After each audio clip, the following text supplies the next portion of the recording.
Hello students, welcome to GNV competitive coaching. ఈ వీడియోలో మనము టీజీ టెట్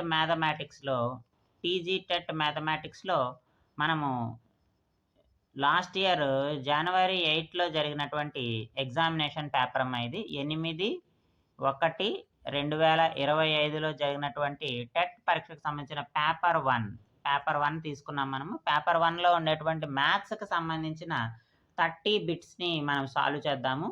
30 బిట్స్లో 24 కంటెంట్ బిట్స్, 6 ఏమో మెథడాలజీ బిట్స్ ఉంటాయి. సో టోటల్గా 30 బిట్స్ని అయితే ఈ వీడియోలో మనం సాల్వ్ చేద్దాము. ప్రతి ఒక్క బిట్ని మనము ఎక్స్ప్లెనేషన్ తోటి, అలాగే వీలైతే షార్ట్ కట్ మెథడ్ ఏదైనా ఉంటే షార్ట్ కట్ మెథడ్తో కూడా మనం ఎక్స్ప్లెయిన్ చేయడం జరుగుతుంది. సో కాబట్టి నా ఛానల్ ఫస్ట్ టైం చూస్తున్నట్టయితే సబ్స్క్రైబ్ చేసుకోండి. అలాగే నా కంటెంట్ కనుక మీకు నచ్చినట్టయితే లైక్ చేసి షేర్ చేయండి. మీకు తెలిసి ఎవరైనా టెట్ ఎగ్జామ్ రాస్తుంటే ఏపీలో కానీ తెలంగాణలో కానీ వాళ్ళకైతే ఈ వీడియోని ఖచ్చితంగా షేర్ చేయండి. ఈ పీవైక్యూ సిరీస్లో ఇది 24th పేపరు.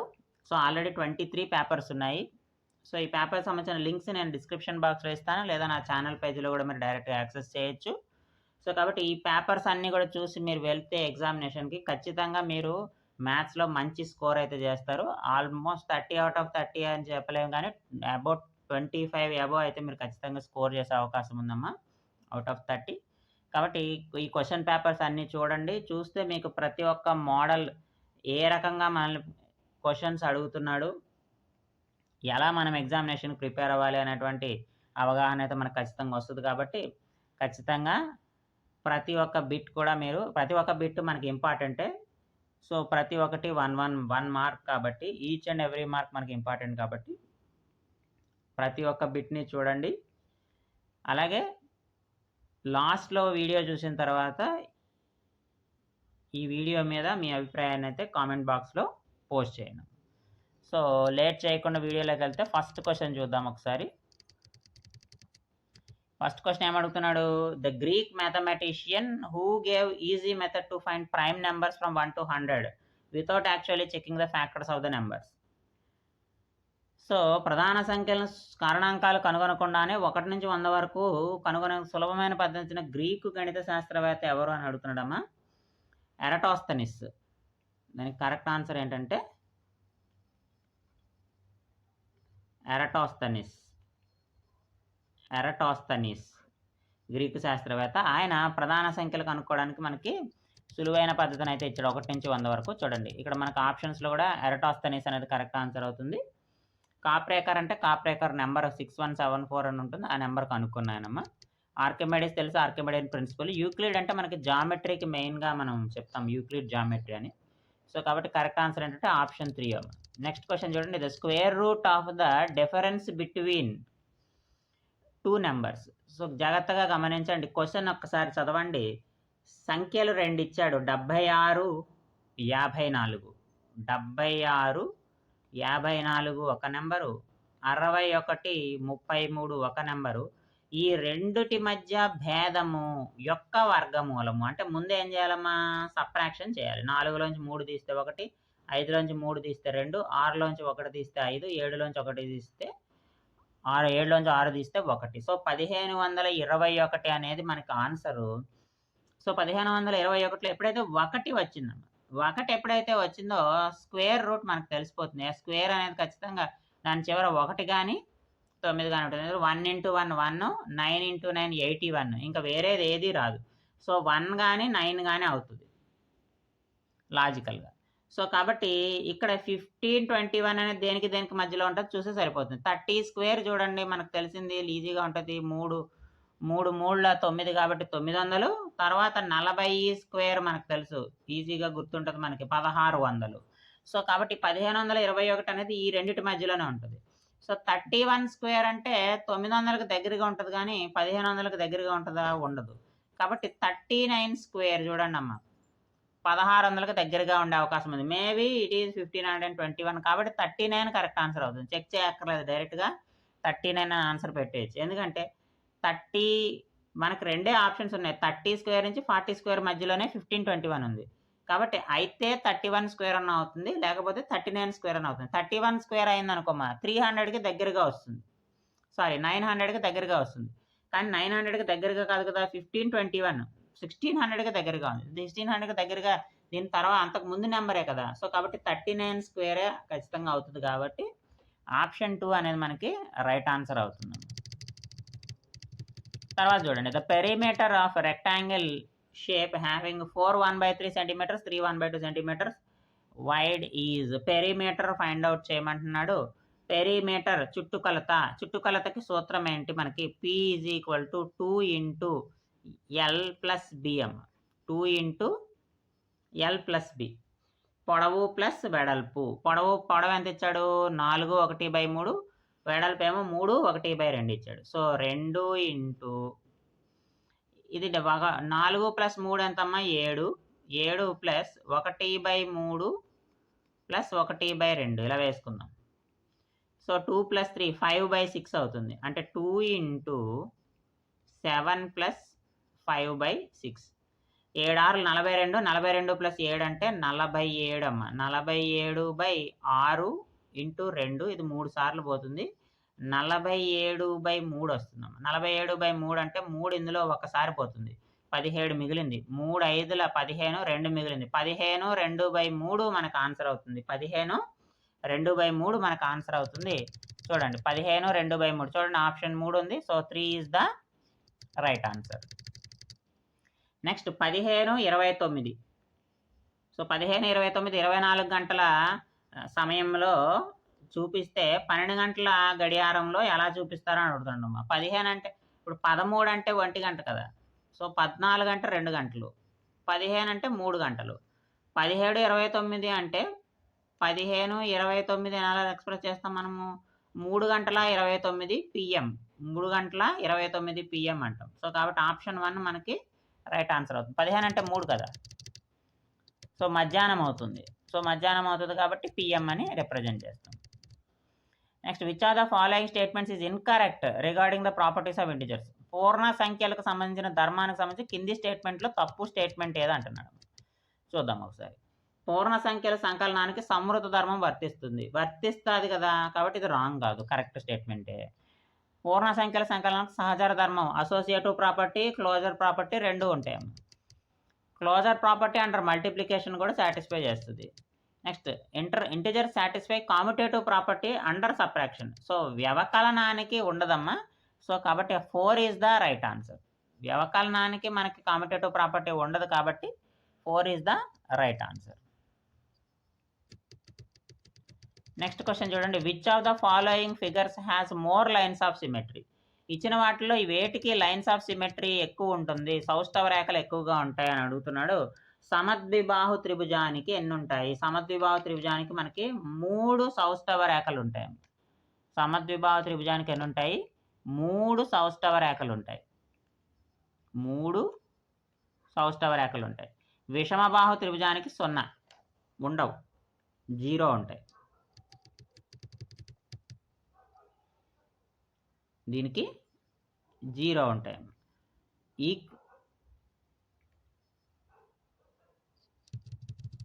సమద్విబాహు త్రిభుజం అంటే ఐసోసెలస్ ట్రయాంగిల్ కదమ్మా. ఐసోసెలస్ ట్రయాంగిల్కి 1 ఉంటుంది. ఐసోసెలస్ ట్రయాంగిల్కి 1 ఉంటుంది. విషమబాహు త్రిభుజానికి 0 ఉంటుంది. సమబాహు త్రిభుజం అంటే 3 భుజాలు సమానంగా ఉంటాయి కాబట్టి దీనికి 3 లైన్స్ ఉంటాయి. 3 లైన్స్ ఆఫ్ సిమెట్రీ ఉంటుంది. దీర్ఘచతురస్రానికి 2 ఉంటాయి. దీర్ఘచతురస్రానికి 2 ఉంటాయి కాబట్టి 1 0 3 2. కాబట్టి దేనికి ఎక్కువ ఉన్నాయి? సమబాహు త్రిభుజం ఈక్విలేటరల్ ట్రయాంగిల్కి మనకి 3 లైన్స్ ఆఫ్ సిమెట్రీ ఉంది కాబట్టి ఆప్షన్ 3 ఈక్విలేటరల్ ట్రయాంగిల్ అనేది మనకి రైట్ ఆన్సర్ అవుతుంది. నెక్స్ట్ ఇక్కడ చూడండి, ఈ ప్రాబ్లం చూడండి ఒకసారి. ఒక తీగను ఉపయోగించి ఒక సమబాహు త్రిభుజాన్ని ఏర్పరిచారు. తీగను ఉపయోగించి ఒక సమబాహు త్రిభుజాన్ని ఏర్పరిచేదిగా ఇది సమబాహు త్రిభుజం అనుకుందాం. అదే తీగను ఉపయోగించి ఒక చతురస్రాన్ని ఏర్పరిచారు. సో చతురస్రం కూడా ఏర్పరిచారంట. ఓకే.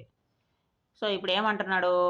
ఆ సమబాహు త్రిభుజం పొడవు చతురస్రం భుజం పొడవు కంటే 5 సెంటీమీటర్లు ఎక్కువైతే, ఫర్ ఎగ్జాంపుల్ ఇది X అనుకుందాం, ఇదేమో A అనుకుందాం, ఇవన్నీ A అనుకుందాం. ఓకేనా? సో చతురస్రము పొడవు A అనుకుంటాను.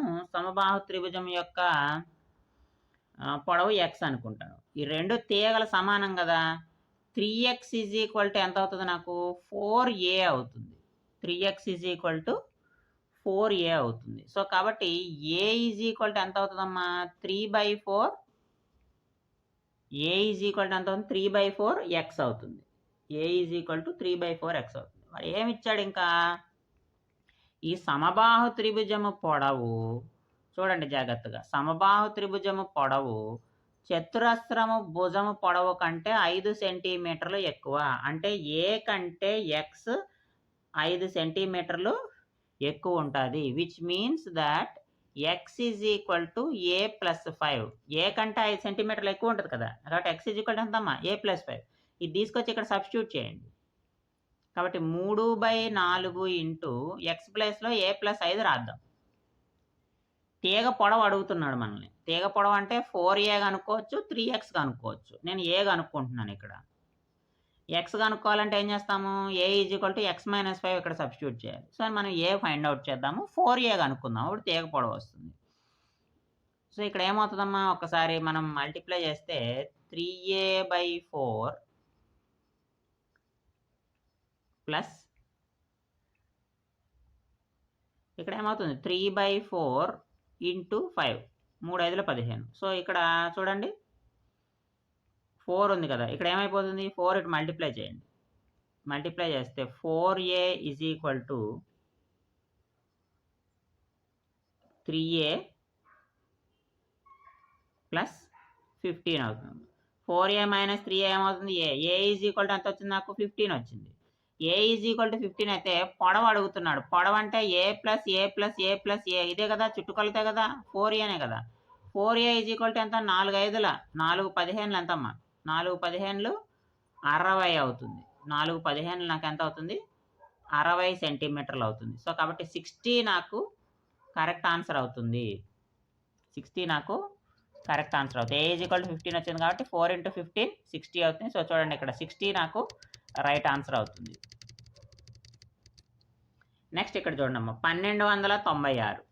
సో 1296ని ఇలా ఎక్స్ప్రెస్ చేస్తాడు. 2m ఇంటూ 3n అని. అసలు 1296ని ఎలా రాసుకోవచ్చు? 36 × 36గా రాసుకోవచ్చు. 36 × 36 అంటే 6² × 6², 6⁴ 2m × 3n. 6ని ఎలా రాసుకోవచ్చు? 2 × 3 whole power 4 is equal to 2m × 3n. అంటే 2⁴ × 3⁴ is equal to 2m × 3n. దీన్ని బట్టి నాకు ఏమొచ్చింది? m ఈజ్ ఈక్వల్ టు 4 వచ్చింది, n ఈజ్ ఈక్వల్ టు 4 వచ్చింది. మనల్ని ఏమి అడిగాడు? m × n అడిగాడు. m × n అంటే 4 × 4 ఎంత? 16. సో కాబట్టి ఆన్సర్ ఎంత? 16 is the right answer. 16 is the right answer. Next ఇక్కడ చూడండి అమ్మా, ఈ ప్రాబ్లం చూడండి. n × n+2 ఇంటూ n+4గా రాయగలిగేటువంటి n సహజ సంఖ్య అయితే n+4గా రాయగలిగేటువంటి సంఖ్య ఏది అని అడుగుతున్నాడు.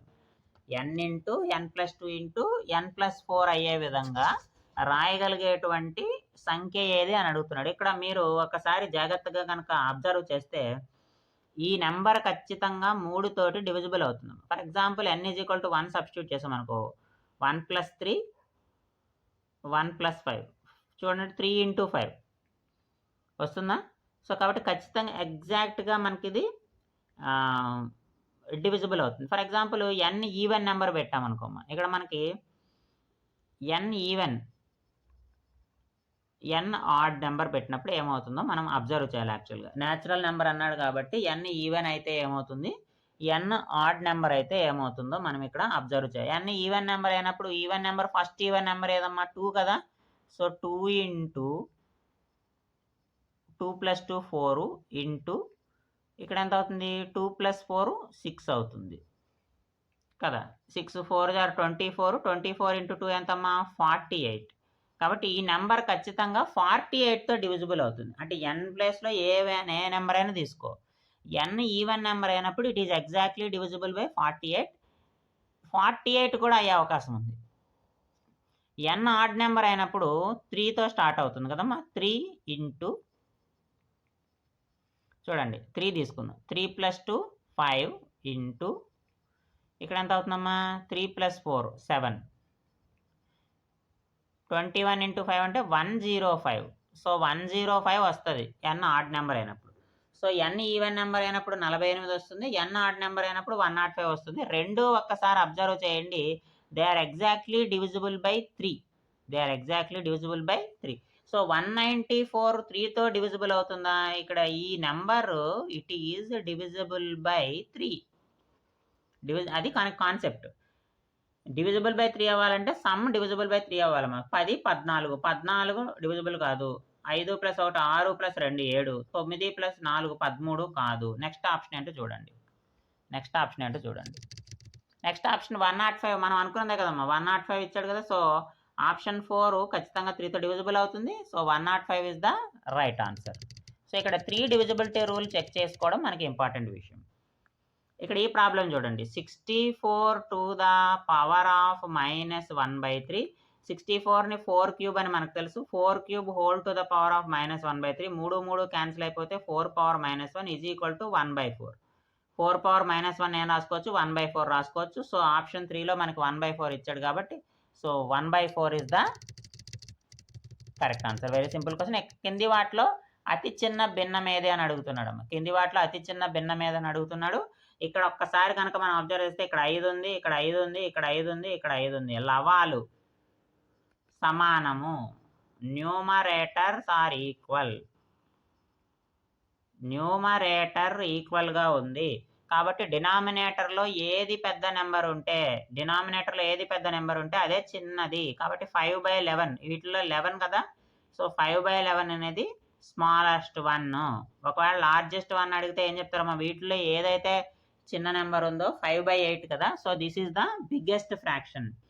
ఇది లార్జెస్ట్ ఫ్రాక్షన్ 5/8 అవుతుంది, స్మాలెస్ట్ ఏమో 5/11 అవుతుంది. నెక్స్ట్ క్రింది వాటిలో ప్రధాన సంఖ్య 109, 105, 111, 119. 119కి ఫ్యాక్టర్స్ ఉన్నాయి, 111కి ఫ్యాక్టర్స్ ఉన్నాయి, 105 ఫ్యాక్టర్స్ లేనివి ఏంటి 109కి. సో 109కి ఫ్యాక్టర్స్ లేవు కాబట్టి ఇదే ప్రైమ్ నెంబర్. 105 రాసుకోవచ్చు, 15 × 7 రాసుకోవచ్చు, 111 రాసుకోవచ్చు, 37 × 3 అవుతుంది. 119 కూడా మనకి టైం టేబుల్ పోతుంది కాబట్టి సో కాబట్టి 109 మనకి ప్రైమ్ నెంబర్ అవుతుంది. Next the number of millimetres in a kilometre. Number of millimetres in a kilometre. చూడండి, 1 కిలోమీటర్ ఈజ్ ఈక్వల్ టు 1000 మీటర్లమ్మ. మీటర్ ఈజ్ ఈక్వల్ టు మళ్ళీ ఇంకొక 1000 మిల్లీమీటర్లు. అంటే ఏమవుతుంది, 3 సున్నాలు 3 సున్నాలు 10⁶ mm. So 1 kilometre is equal to 10⁶ mm. So కాబట్టి ఆప్షన్ 3 రైట్ ఆన్సర్. మనం ఎలా చేసాము అనేది గుర్తుపెట్టుకోవాలి. ఆప్షన్స్ మనకి అక్కడ ఆల్రెడీ ఆన్సర్స్ ఇచ్చేసారు అక్కడ క్వశ్చన్స్లో. బట్ ఆన్సర్స్ డీవియేషన్ కాదు, ఏ విధంగా మనకు ఆన్సర్ వస్తుంది అనేది ఇక్కడ మనకి కాన్సెప్ట్. నెక్స్ట్ ఇక్కడ చూడండి. సో 0.06, 6, 3.1 ఈ 3 ఉన్నాయి కదా. ప్లస్ చేస్తున్నాం. 0.7, 1.3. ఒకసారి మనం అబ్జర్వ్ చేస్తే ఇక్కడ 6/100 ఉందమ్మా. 6/100 కదా. ఇంటూ ఇక్కడ 6 ఉంది. ఇంటూ ఇక్కడ ఏముంది 3.1 అంటే 31/10 రాసుకుందాం. ఇక్కడ 6 6లు 36 అమ్మ. 36 × 3 36 × 31 అంటే దాదాపుగా ఎంత వస్తుంది ఇది 1 6 6 1 3 3 36 వస్తుంది. 3 6 18 1 3 3 9 10. సో 6 11 1 1 1116 డివైడెడ్ బై ఎంత 3 సున్నాలమ్మ. 1 2 3 అంటే ఇది ఎంత అయింది 1.116. అంటే దీని వాల్యూ చూడండి, 3 6లు 18. సో 18ని మళ్ళీ 6తో భాగిస్తున్నప్పుడు 1 వస్తుంది మనకి ఇక్కడ. అంటే 1.116 అయిపోయాయి. ఇక్కడ చూడండి 7 × 13 అంటే ఎంత మనకి 91 అంటే 9 వస్తుంది. అంటే 9 వస్తుంది. ఇక్కడేమో ఇక్కడ ఎంత వస్తుందమ్మా, ఇక్కడ 9.1 వస్తుంది, ఇక్కడేమో 1.1 వస్తుంది. సో కాబట్టి ఖచ్చితంగా నెంబర్ అనేది 10 మీద ఉంటుంది కాబట్టి ఆప్షన్ 2. లేదు ఒకవేళ మనం యాడ్ చేసినా కూడా 9.1కి 1.116 యాడ్ చేసినా కూడా 6 1 2 1 9 + 1 10 10.216 వస్తుంది మనకి. సో ఆప్షన్ 2 అనేది రైట్ ఆన్సర్ అవుతుంది. లేదా మనం ఇక్కడేమో 6 3 జార్ 18 ఇక్కడ బై 100 ఉంది కాబట్టి ఇక్కడ 1 పాయింట్ మీద వస్తుంది, ఇక్కడేమో 9 పాయింట్ మీద వస్తుంది కాబట్టి ఆన్సర్ 10 పాయింట్ మీద వస్తుంది అనేది మనం తీసుకోవచ్చు. ఆ 10 పాయింట్ మీద వచ్చినా మళ్ళీ ఇక్కడ 02 వస్తుందా 216 వస్తుందా అనేది కూడా మనం ఇక్కడ చెక్ చేసుకోవాల్సి ఉంటుంది. Next, the product of remainders obtained on dividing by 98898/11 and 8486/12. So ఇక్కడ 98ని 11తో భాగిస్తే వచ్చేటువంటి రిమైండర్ని అంటే R1 అనుకుందాం. అలాగే 84 86ని 12తో భాగిస్తే వచ్చేటువంటి రిమైండర్ దాన్ని R2 అనుకుందామమ్మా.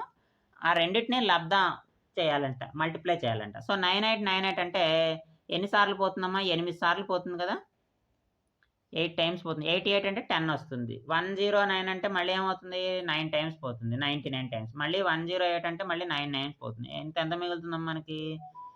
9 అనేది మిగులుతుంది. కాబట్టి రిమైండర్ ఎంత వస్తుంది? 9 వస్తుంది. ఇక్కడ 700 టైమ్స్ పోతుంది, 84 840, మళ్ళీ 86 వస్తుంది, 70 టైమ్స్ పోతుందమ్మా, 840 అవుతుంది. 86 వచ్చిందంటే మళ్ళీ 7 టైమ్స్ పోతే ఇక్కడ 84 పోతే మళ్ళీ ఏం మిగులుతుంది? 2 మిగులుతుంది. ఇప్పుడు ఈ రెండింటిని మల్టిప్లై చేయాలి. 9 × 2 ఎంత? 18. సో కాబట్టి ఆన్సర్ ఎంత? 18 ఈజ్ ద రైట్ ఆన్సర్. కాబట్టి 11తో డివైడ్ చేసినప్పుడు 9 రిమైండర్ వస్తుంది, దీన్ని 12తో డివైడ్ చేసినప్పుడు 2 రిమైండర్ వస్తుంది. రెండింటిని మల్టిప్లై చేస్తే మనకి 18 వస్తుందమ్మా. Next, A lorry can carry 90 quintals of weight. So ఒక లారీ 90 క్వింటాల్ బరువు తీసుకెళ్తుంది. రైస్ కేజెస్ 50 కేజెస్ అయితే ఎంత అంటున్నాడు. సో 90 క్వింటాల్స్ అయితే మనకి 100 కేజీలమ్మ. సో బై 50 చేయండి, ఎన్ని బ్యాగ్స్ కావాలంటే. 0 0 క్యాన్సిల్ అవుతుంది, 5 ఇందులో 2 సార్లు పోతుంది. 90 × 8 ఎంత అంటమ్మా? 180 బ్యాగులమ్మ, 180 బ్యాగులు. ఎందుకంటే ఒక క్వింటాల్ అంటే 100 కేజీలు, ఒక క్వింటాల్ అంటే 100 కేజీలు కాబట్టి సో 100 కేజీలు వేసుకుంటాం ఇక్కడ. 100 కేజీలు బై 50 అంటే 2 బ్యాగులు అవుతాయి. సో 2 బ్యాగులు × 90, సో 90 అంటే 180 బ్యాగులు తీసుకెళ్తుంది ఆ లారీ. సో కాబట్టి ఆన్సర్ మనకి 2 అవుతుంది. Next, 2 intersecting lines are perpendicular if their angle between. ఇది చాలా సింపుల్ క్వశ్చన్ అమ్మా. 90 డిగ్రీలు ఉంటుంది, లంబంగా ఉన్నాయని వాడే చెప్తున్నాడు. సో కాబట్టి 90 degrees is the right answer. Very simple question ఇది, డైరెక్ట్గా చూసి మనం ఆన్సర్ పెట్టేయచ్చు. Next, a car travels 25 kilometers in 20 minutes. 25 కిలోమీటర్ల దూరం ఇచ్చాడమ్మా, 20 నిమిషాలు కాలం ఇచ్చాడు. అయితే ఏమంటున్నాడు? కిలోమీటర్ పర్ అవర్ కాబట్టి నిమిషాలు గంటల్లోకి మార్చేయండి. 20/60 20/60 చేసేయండి. 20/60 చేసేస్తే మనకి పర్ అవర్ వచ్చేస్తుంది. మినిట్ పర్ అవర్ కదా, పర్ అవర్ వచ్చేస్తుంది, టైం గంటల్లో వచ్చేస్తుంది. మనకి స్పీడ్ వేగము ఈజ్ ఈక్వల్ టు దూరము బై కాలము. సో దూరము 25 కిలోమీటర్లు, కాలం ఎంత? 20/60 అమ్మ. 2 క్యాన్సిల్ అయిపోతుంది, 2 ఇందులో 3 సార్లు పోతుంది, 3 పైకి వెళ్తుంది, 25 × 3 మిగులుతుంది. 25 × 3 అంటే 75 km/h అనేది మనకు ఆన్సర్ అవుతుంది. Yes, 75 km/h is the correct answer. So ఈ ఫార్ములా మెయిన్, వేగం ఈజ్వల్ దూరము బై కాలము. ఆ సూత్రం గుర్తుంటే మనం ఈజీగా ప్రాబ్లం అయితే సాల్వ్ చేయొచ్చు. Next, number of vertices of square pyramid. Number of vertices of square pyramid. So square pyramid యొక్క వెర్టిసెస్ ఎన్ని అని అడుగుతున్నాను. స్క్వేర్ పిరమిడ్ అంటే అర్థం ఏంటి అసలు? యాక్చువల్గా స్క్వేర్ పిరమిడ్ అంటే బేస్ చతురస్రంగా ఉంటుంది.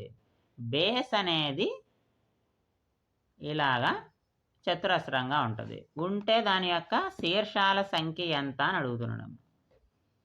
సో బేస్ చతురస్రంగా ఉండి ప్రతి ఒక్క బేస్ నుంచి మనకి ఇవి వస్తాయి పాయింట్స్ ఇలాగా. సో 5 ఫేసులు ఉంటాయమ్మ దీనికి. 1 2 3 4 కింద బేస్ ఒకటి. అంటే ఎన్ని ఫేసెస్ ఉంటాయి? 5 ఫేసెస్ ఉంటాయి. 5 ఫేసెస్ ఉంటాయి. తర్వాత ఎడ్జెస్ ఎన్ని ఉంటాయమ్మా?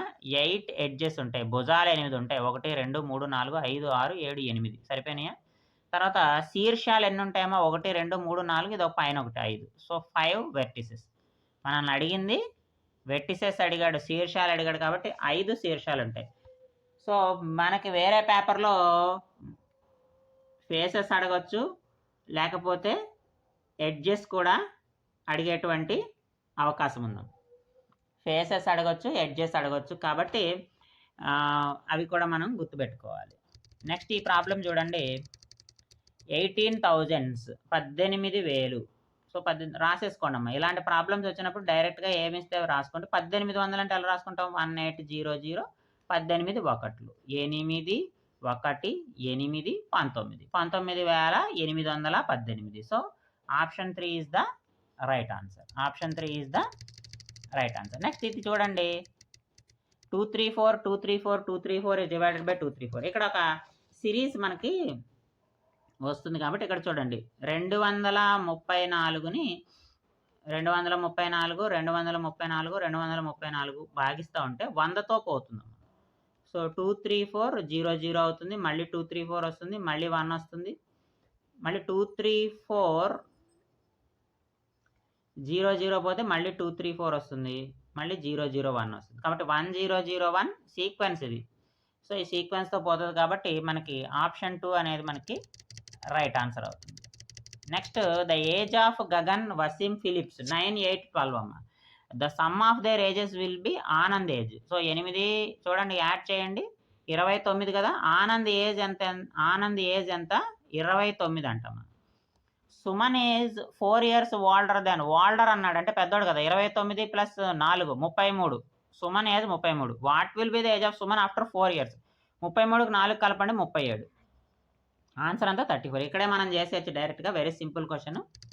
సో సుమన్ ఏజ్ ఎంత అంటే 4 సంవత్సరాల తర్వాత 37 సంవత్సరాలు. Next the length and breadth of cuboid is 12 × 9 centimeters. So length ఇచ్చాడు, ఎల్ ఇచ్చాడు, బ్రెడ్త్ ఇచ్చాడు. టోటల్ సర్ఫేస్ ఏరియా అమ్మ. క్యూబాయిడ్ అంటే టోటల్ సర్ఫేస్ ఏరియా ఎంత? TSA = 2 × LB + BH + HL. దీని వాల్యూ ఎంత? 636 ఇచ్చాడు. ఎల్ మనకి ఇచ్చేసాడు. ఎంత ఇచ్చాడు? 12 × 9 108 ప్లస్ బి అంటే ఇక్కడ హెచ్ కామన్ వస్తుంది. బి ప్లస్ ఎల్ అంటే ఎంతమ్మా? 21. సో 21H = 636 అమ్మ. ఈ 2 ఇందులో పోతుంది. ఎన్నిసార్లు పోతుంది? 3 ఒకసారి పోతుంది. 318 అవుతుంది. సో 21H = 318లోంచి 108 తీసేస్తే 210. 21 21 క్యాన్సిల్ అయిపోతే H = నాకు ఎంత వస్తుంది? 10 సెంటీమీటర్లు. So option 3 is the right answer. Next ఈ క్వశ్చన్ చూడండి. The mean of 15 observations is 24. Mean of 15 observations is 24. So ఇక్కడ చూడండి. 15 అబ్జర్వేషన్స్ 24 అంటే వాటి యొక్క సమ్ ఎంత అవుతుంది? మనకు సమ్ కావాలి ఇలాంటి ప్రాబ్లమ్స్లో. 24 × 15 అవుతుంది. ఇది గుర్తుపెట్టుకోండి. 24 × 15. తర్వాత ఏం చెప్పాడు? ఇక్కడ చూడండి. x1 నుంచి x8 x15 అమ్మ. x1 నుంచి x8 వరకు ఇచ్చాడు మనకి. ఫస్ట్ 8 అబ్జర్వేషన్స్ మీన్ మళ్ళీ 22 అంట. అంటే 22 × 8 అవుతుంది. ఫస్ట్ 8 అబ్జర్వేషన్స్ సమ్ ఎంత? 22 × 8 అవుతుంది. నెక్స్ట్ తర్వాత 8 అబ్జర్వేషన్స్ సమ్ ఎంత? 26 × 8 అవుతుంది. ఇదేమో 22 × 8, ఇదేమో 26 × 8. ఫర్ ఎగ్జాంపుల్ ఇప్పుడు ఈ రెండింటిని మనం కలిపామనుకోమా. x1 + x2 + x8 మళ్ళీ +x8 అవుతుంది. చూడండి. అంటే x1 నుంచి x15 దాకా వెళ్ళినప్పుడు x8 2 సార్లు వస్తుంది. అంటే ఈ v some is equal to x8 plus x1 plus and so on x15 దాకా ఉంటుంది. x1 x2 x3 సమ్ ఎంత? ఇదే కదా. 24 × 15 కదా. సో ఇదేమో 24 × 15 అవుతుంది. ప్లస్ x8 మనల్ని ఎప్పుడు మధ్యలో 2 టైమ్స్ ఏదైతే రిపీట్ అయిందో అబ్జర్వేషన్ కనుక్కోమంటూ ఉంటాడు. ఇక్కడ 8 కామన్ తీయండి. 8 కామన్ తీస్తే ఎంత అవుతుంది? 26 22 48 అవుతుంది. సో నాకు x8 కావాలి కాబట్టి ఇది ఉంచేసి దీని పక్క తీసుకురండి. x8 = 8 × 48 - 24 × 15 అవుతుంది. ఇక్కడ కూడా దీన్ని 8 × 3 రాసుకోవచ్చు సింపుల్గా. సో 8 కామన్ తీయండి. 8 కామన్ తీస్తే ఇక్కడ 48 ఉంటుంది. ఇక్కడేమో 3 ఉంది కదమ్మా. 15 3 45. అంటే 48లోంచి 45 చేస్తే 3, 8 ఇంటూ 3 అంటే 24. క్యాలిక్యులేషన్ సింపుల్ కోసం ఇలా రాసుకున్నాము. సో కాబట్టి ఆన్సర్ ఎంత అంటే x8 = 24. So option 4 is the right answer. Next ఇక్కడ చూడండి, ఇది ఇక్కడ నుంచి మెథడాలజీ బిట్స్ వస్తాయమ్మా. క్రింది వాటిలో ఒకటి ప్రాథమిక స్థాయిలో గణితీకరణానికి సంబంధించనిది అన్నాడు. తమ ఇంటి నుండి పాఠశాలకు గల దూరాన్ని అంచనా వేయడం, నిజ జీవిత సమస్యలు, ఇవన్నీ కూడా గణితానికి సంబంధించినవి కదా. యాంత్రికంగా సాధించడం అనేది, సో ఆప్షన్ 3 మనకి రైట్ ఆన్సర్ అవుతుందమ్మా. తర్వాత చూడండి, ఈ ప్రాబ్లం మనకి ఇచ్చాడు. సో ఈ ప్రాబ్లం కనుక మనకి సాల్వ్ చేస్తే అతనికి ఉన్నటువంటి నాలెడ్జ్ ఏమిటి అంటే, మనకి యాంగిల్స్ ఇచ్చాడు. యాంగిల్స్ ఇచ్చినప్పుడు ఆ యాంగిల్స్ 4ని ఉపయోగించి ఎక్స్ విలువ కనుక్కోవడం అనేది ఏ విధంగా ఉంటుంది అనేది ఇక్కడ మనం ఫైండ్ అవుట్ చేయాలి. అందుకని ఇక్కడ చూడండి, ఇది ఏ రకంగా ఉంటుంది విద్యార్థికి సంబంధించి అనేది ఇక్కడ మనల్ని అడుగుతున్నాడు. ఇది ఏమవుతుంది, క్వాడ్రిలేటరల్కి సంబంధించి కనుక్కుంటున్నాడు కదా, కాబట్టి ప్రాబ్లం సాల్వింగ్ అవుతుంది. క్వాడ్రిలేటరల్కి సంబంధించి కనుక్కుంటున్నాడు కాబట్టి ఇది ఏమవుతుందమ్మా, ప్రాబ్లం సాల్వింగ్. రీజనింగ్ ప్రూఫ్ అంటే ఏమవుతుందంటే, ఏదైనా ఒక విషయాన్ని చూపించి అది నిజము అని నిరూపించడం. సో ఇక్కడ అదేం జరగడం లేదు. కమ్యూనికేషన్ అంటే వ్యక్తపరచడం అవుతుంది, అంటే తనకు తెలిసిన నాలెడ్జ్ని చూపించడం. రిప్రజెంటేషన్ అంటే దీనికి గ్రాఫికల్ రిప్రజెంటేషన్ లేదా విజువల్గా చూపించడం. సో ఇది కాదు కాబట్టి ప్రాబ్లం సాల్వింగ్ అనేది మనకి రైట్ ఆన్సర్ అవుతుంది. నెక్స్ట్ ఇక్కడ చూడండి, 2D జామితీయ ఆకారాలను జియో బోర్డ్. ఎందుకంటే జియో బోర్డులోనే కదా మనకి జామితీయ ఆకారాలన్నీ ఉంటాయి. సో కాబట్టి ఇది సింపుల్ క్వశ్చన్ ఇది. సో జియో బోర్డ్ అనేది మనకి కరెక్ట్ ఆన్సర్ అవుతుంది. నెక్స్ట్ సమ్మేటివ్ ఎవాల్యుయేషన్కి సంబంధించి కోర్సు పూర్తయిన తర్వాత ఉపయోగిస్తాం కాబట్టి ఏ కరెక్ట్ అవుతుంది. అభ్యాసన కొరకు లర్నింగ్ అంటే మనకి కాదు, ఏది ఫార్మేటివ్ అసెస్మెంట్ అవుతుంది ఇది. సో గ్రేడ్ అంటే మనం కోర్స్ పూర్తయిన తర్వాత విద్యార్థులకు గ్రేడ్స్ ఇస్తాం కదా. సో కాబట్టి ఏ మరియు సి కరెక్ట్ అవుతాయి. ఏ మరియు సి కరెక్ట్ అవుతాయి, బి కాదు. చూడండి, ఏ మరియు సి కరెక్ట్, ఆప్షన్ 2 మనకి రైట్ ఆన్సర్ అయింది. నెక్స్ట్ ఈ ప్రాబ్లం చూడండి. సో 2వ తరగతి విద్యార్థి 28, 15 ఈ రకంగా రాశాడమ్మా. 28, 15 వేసి 313 అని రాశాడు. అంటే అతనికి ఎడిషన్ చేయడం రాలేదు. ఏది ఆ లోపం ఏమిటి అని అడుగుతున్నాడు. ఇక్కడ ఇచ్చిన వాటిని మనం చూసుకోవాలి. మనకి 4 ఇచ్చాడు కదా, ఒకసారి ఏబిసిడి ఒక్కసారి చెక్ చేసుకోండి, దాన్ని బట్టి మనం చూద్దాం. ఒక అంకెను మరో అంకెతో కూడడం అతనికి రాలేదా, లేకపోతే రీగ్రూపింగ్ భావన, రీగ్రూపింగ్ ఎలా చేయాలో రాలేదా, లేకపోతే ప్లేస్ వాల్యూ స్థాన విలువని ఏ రకంగా గుర్తించాలో తెలియదా, ఆవర్తన సంకలనం రిపీటెడ్ ఎడిషన్ లేదు కదా ఇక్కడ, కాదు. ఒక అంక 1 డిజిట్ బై అనదర్ డిజిట్ కూడా కాదు కదా, ఇది ఒక అంకెని సింగిల్ డిజిట్స్ కాదు, 2 డిజిట్స్ ఉన్నాయి. కాబట్టి బి మరియు సి అనేది మనకి కరెక్ట్ ఆన్సర్ అవుతుందమ్మా. అతనికి స్థాన విలువలు గుర్తించడం రాలేదు. సో కాబట్టి B and C is the correct answer. చూడండి, బి అండ్ సి మనకి ఆప్షన్ 2లో ఇచ్చాడు. తర్వాత ఇది లాస్ట్ క్వశ్చన్ ఒకసారి చూడండి. ఇక్కడ ఏరియా ఆఫ్ ట్రయాంగిల్ ఇచ్చాడు, త్రిభుజ వైశాల్యం ఇచ్చి ఎత్తి ఇచ్చాడు, అయితే భూమి ఎంత కనుక్కోమంటున్నాడు. సో ఈ సమస్య సాధించడానికి కింది వాటి అత్యంత అనువైన పద్ధతి అంటున్నాడు. అనువైన పద్ధతులు 4 ఇచ్చుంటాడు. సో ఆ 4 పద్ధతుల్లో ఏది, సాధారణంగా డిడక్టివ్ మెథడ్ ఉపయోగిస్తాం మనము, ఎందుకంటే డైరెక్ట్ ఫార్ములా, మనం ఏం ఆలోచించాల్సిన పనిలేదు. మన దగ్గర ఫార్ములా ఉంది, half base into height. So half base into height formula ఉంది కాబట్టి దాన్ని ఉపయోగించి ఏరియా తీసుకొని హైట్ అనేది మనమైతే బేస్ అనేది మనమైతే క్యాలిక్యులేట్ చేస్తాము. సో కాబట్టి deductive method is the correct answer. ఇవి మనకి ఈ క్వశ్చన్ పేపర్లో ఇచ్చినటువంటి 30 బిట్స్ని మనమైతే ఈ వీడియోలో సాల్వ్ చేయడం జరిగింది. సో ఈ కంటెంట్ మీకు నచ్చినట్టయితే లైక్ చేసి షేర్ చేయండి. అలాగే టెట్ ఎగ్జామ్ ఎవరైతే రాస్తుంటారో, డిఎస్సి కానీ ప్రిపేర్ అవుతుంటారో, మీకు తెలిసిన వాళ్ళు ఎవరైనా ఉంటే ఫ్రెండ్స్ అండ్ ఫ్యామిలీ మెంబర్స్లో వాళ్ళకి ఈ వీడియోని అయితే ఖచ్చితంగా షేర్ చేయండి. ఫస్ట్ టైం నా ఛానల్ చూస్తే సబ్స్క్రైబ్ చేయండి. నెక్స్ట్ వీడియోలో మళ్ళీ కలుద్దాము. Thank you for watching.